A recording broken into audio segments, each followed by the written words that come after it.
1492 میں سقوط غرناطہ کے بعد وجود ختم ہو گیا. 1602 تک پھر ہسپانیہ میں آئیبیرین پیننسلا میں کوئی مسلمان نہیں چھوڑا گیا، یا قتل یا جلا دیے گئے، پھر جہازوں میں بھر بھر کر اور شمالی افریقہ کے ساحل پر لا کر ڈمپ کر دیے گئے.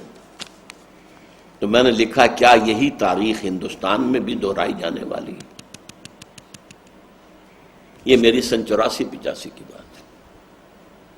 اور مجھے یاد آتا ہے کہ جب ہماری جو سابقہ امت تھی بنی اسرائیل، جب ان پر پہلا عظیم ترین عذاب آنے والا تھا نبوکدنضر کے ہاتھوں، جس میں حضرت سلیمان کا بنایا ہوا معبد مسجد اقصی اصل وہ تھی جس کو کہ مسمار کر دیا گیا، 2 اینٹیں بھی سلامت نہیں رہی، 6 لاکھ یہودی آن دی اسپاٹ قتل کیے گئے، اور 6 لاکھ کو وہ ہانک کر لے گیا، جس کو وہ کہتے ہیں ایرا آف کیپٹیوٹی.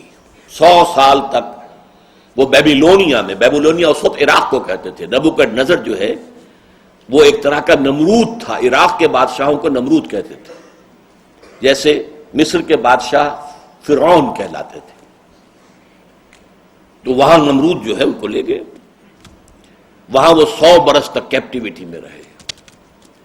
جب یہ صدا آنے والی تھی اس وقت جو بنی اسرائیل کے انبیاء تھے، یشعیاہ علیہ السلام، یرمیاہ علیہ السلام، حزقیل علیہ السلام، یہ انذار کرتے رہے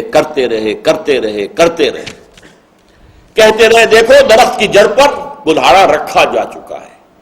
یہ میں غور کرتا رہا، کلہاڑا تو گرتا ہے، رکھا تو نہیں جاتا.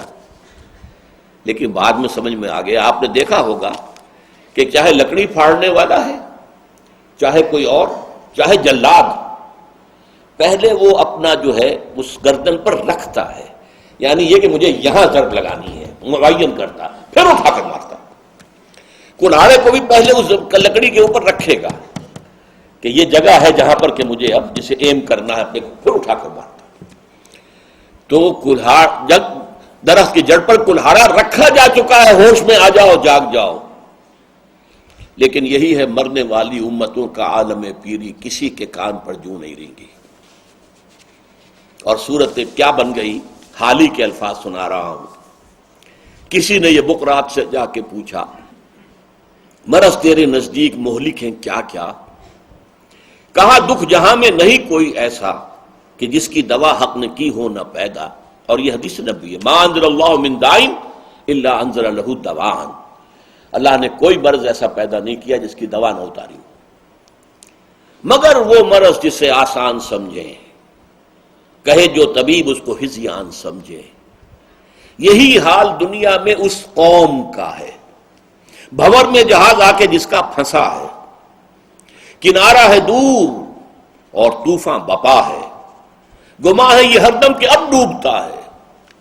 نہیں لیتے کروٹ مگر اہل کشتی، پڑے سوتے ہیں بے خبر اہل کشتی.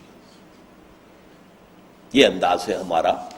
اور قرآن مجید میں اس کا جو نقشہ کھینچا گیا ہے، وہ جو میں نے پہلی آیات آپ کو سنائی تھی، آج ایک شخص کا ذکر کیا قرآن نے، وَاتْلُ عَلَيْهِمْ نَبَأَ الَّذِي آتَيْنَاهُ آيَاتِنَا. اے نبی ان کو ذرا اس شخص کا واقعہ سنا دیجئے جسے ہم نے اپنی آیات عطا کی تھی.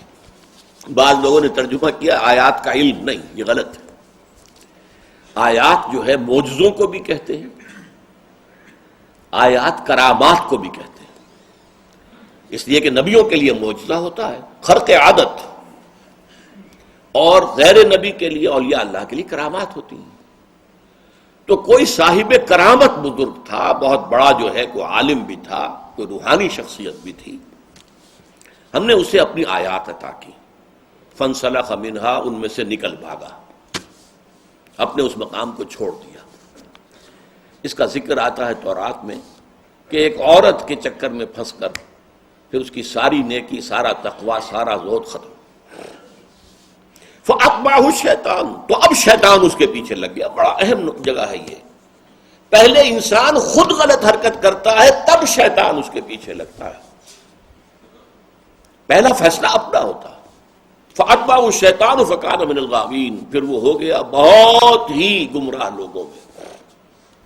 وَلَوْ شِئْنَا لَرَفَعْنَاهُ بِهَا، اگر ہم چاہتے تو اسے اور بلندی عطا کرتے، وَلَكِنَّهُ أَخْلَدَ إِلَى الْأَرْضِ، مگر وہ تو زمین میں دھستا چلا گیا۔ اس کے کیا معنی؟ وَاتَّبَعَ هَوَاهُ، اپنی زمینی خواہشات کی، حیوانی خواہشات کی پیروی کے اندر لگ گیا۔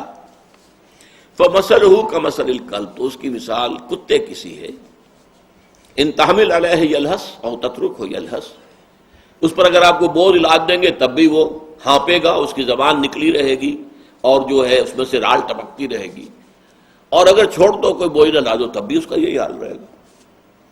اس کے اندر حرص اتنی زیادہ ہے کہ ہر وقت اس کی زبان لٹکی رہے گی باہر اور رال ٹپکتی رہے گی۔